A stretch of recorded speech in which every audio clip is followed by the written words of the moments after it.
nosso convidado, o economista Filipe Grilo. Olá, boa tarde e bem-vindo. Olá, boa tarde. Os mercados globais têm-se mostrado mais estáveis nos últimos tempos. Vão continuar assim?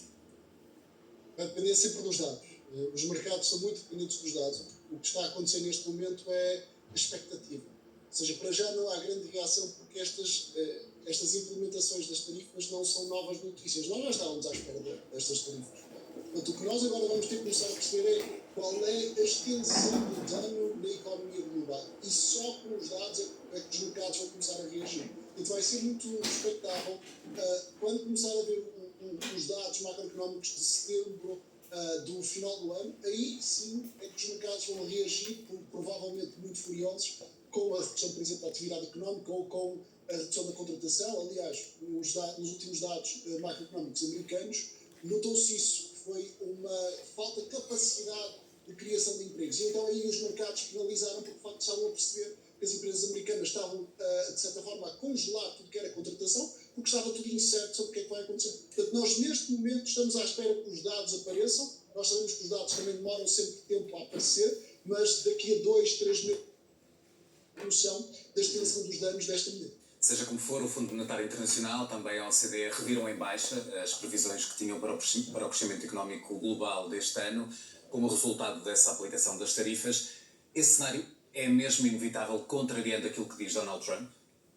Sim, de todo. Aliás, nós sabemos que as tarifas, do ponto de vista global, geram uma redução do crescimento económico. Aliás, dentro do próprio Estados Unidos, pode dar-se o caso das tarifas serem contraproducentes. Isto é, o efeito imediato ser um efeito de redução do crescimento económico americano, pode, em teoria, vamos pôr assim, no longo prazo, haver um efeito positivo, mas isso implicaria o quê? Primeiro, disponibilidade no mercado de trabalho, em que nós sabemos bem que o mercado de trabalho americano já não tem disponibilidade, ele está com taxas de emprego muito baixas, portanto, é muito difícil aumentar a capacidade produtiva sem novos trabalhadores, e também haver a tal disposição por parte das empresas internacionais a instalarem as suas fábricas nos Estados Unidos. Mais uma vez, eu não me parece que seja com ameaças que os empresários vão reagir produzindo dentro dos Estados Unidos. O que vai acontecer naturalmente é as empresas, isso sei de fonte segura, as empresas a tentarem navegar este rio de tarifas e encontrar o caminho mais fácil para manterem a sua atividade produtiva mais ou menos constante. Nesse cenário de incerteza, as tarifas não protegem os empregos, como tem dito Donald Trump. Não de todo. Aliás, o que Donald Trump quer dizer, e aqui estou a tentar interpretar o que ele quer dizer, é a sua posição de força. Porque no meio das tarifas há outro tipo de políticas que Donald Trump tem conseguido aprovar, que não são tão populares e, portanto, não parecem tanto nas notícias, mas quando Donald Trump fecha um acordo, ele está a fechar. Aconteceu isso com o Reino Unido, aconteceu isso com o Japão, e vamos ver se não vai acontecer isso com a Europa, porque ainda não sabemos todo o acordo. Mas o que tem acontecido é que Donald Trump está a conseguir aumentar a cota de exportação dos produtos americanos. E por esse mecanismo, esse sim pode garantir maiores empregos. Porquê? Porque se as empresas americanas conseguirem exportar mais facilmente para o resto do mundo, então aí sim pode haver um aumento do crescimento do emprego. Mas o que temos observado é que estes acordos de aumento da capacidade de exportação é em setores muito chave, agricultura e automóveis. Isto significa que provavelmente nesses dois setores poderá haver até efeitos positivos e assim seja capitalizado politicamente por Donald Trump, porque é aí que grande parte do seu eleitorado está. Mas Donald Trump não tem sido muito concreto sobre o impacto exato e as desvantagens desta agenda sobre os preços nos Estados Unidos. A inflação vai disparar?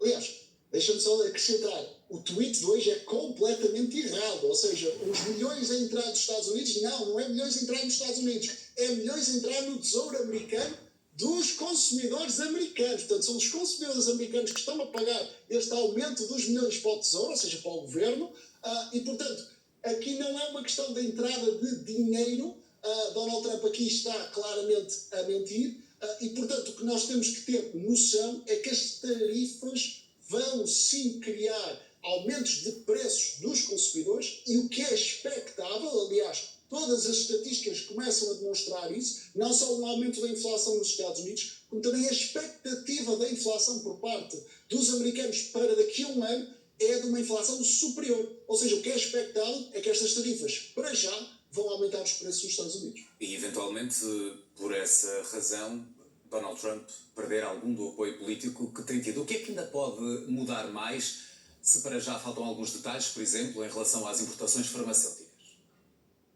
Sim, ainda falta muito. Aliás, no acordo com a União Europeia, eu diria que para mim, enquanto europeu, é chocante eu não saber qual é a base do acordo. Ainda não há detalhes, ainda está tudo muito cinzento em certos setores, por exemplo, a questão da farmacêutica. Também ainda não sabemos bem a questão do aço, do alumínio, não sabemos bem a questão dos automóveis. Há aqui muitas partes incertas que ainda não sabemos e nem sabemos quais são as cedências verdadeiras que a Europa teve que fazer ao nível das exportações. Aliás, há outro indicador que também, aliás, Donald Trump comentou isso ontem, que a União Europeia está obrigada a investir 600 mil milhões de euros nos Estados Unidos, mas não é a União Europeia, são as empresas europeias, e portanto não se percebe muito bem como é que a União Europeia pode forçar as empresas europeias a investirem nos Estados Unidos, e portanto tudo isto é uma confusão, porque Donald Trump parece não perceber bem de política comercial e quer impor a sua vontade por todos os meios possíveis, e portanto isto implica que há muita confusão nestas negociações, há muita confusão, muita incerteza sobre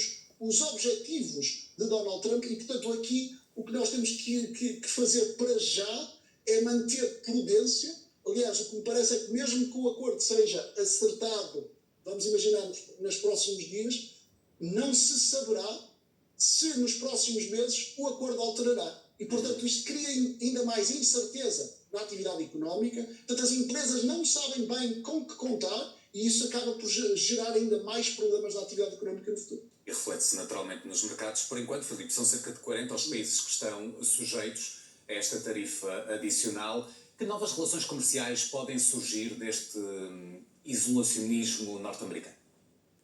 Não deveriam ser, podem, já deveriam ter surgido. E essa é a minha principal crítica à União Europeia. Eu vejo a China a fazer isso de forma deliberada, por exemplo, com o Brasil ou com a Indonésia. Saíram ainda agora notícias da China estar interessada em comprar o café brasileiro ou até os camarões indonésios. Portanto, significa que a China está ativamente a diversificar, ainda a acreditar no modelo globalista.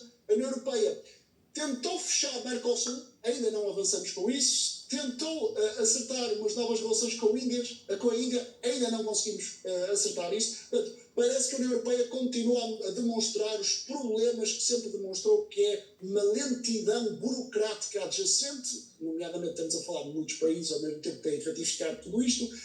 Isto implica, de certa forma, atrasos. Nós temos que aproveitar este isolacionismo americano, porque quando os Estados Unidos se isolam, deixam espaço para a Europa. Se a Europa acreditar neste modelo global, deixa espaço para a Europa formar novas relações, aumentar a sua capacidade exportadora, porque há muitos mercados sedentos. Nós temos que ter noção que o futuro vai passar cada vez mais para o Oriente e também para a África, e nós temos que começar a apostar nesses mercados. Portugal, até nesse sentido, tendo em conta que pertence aos PALOP, pode e deve ser um país importante no estabelecimento destas relações comerciais com estes países africanos, porque o futuro pertence, neste momento, o futuro económico pertence à Ásia e, se calhar, daqui a 20 ou 30 anos, pertence à África.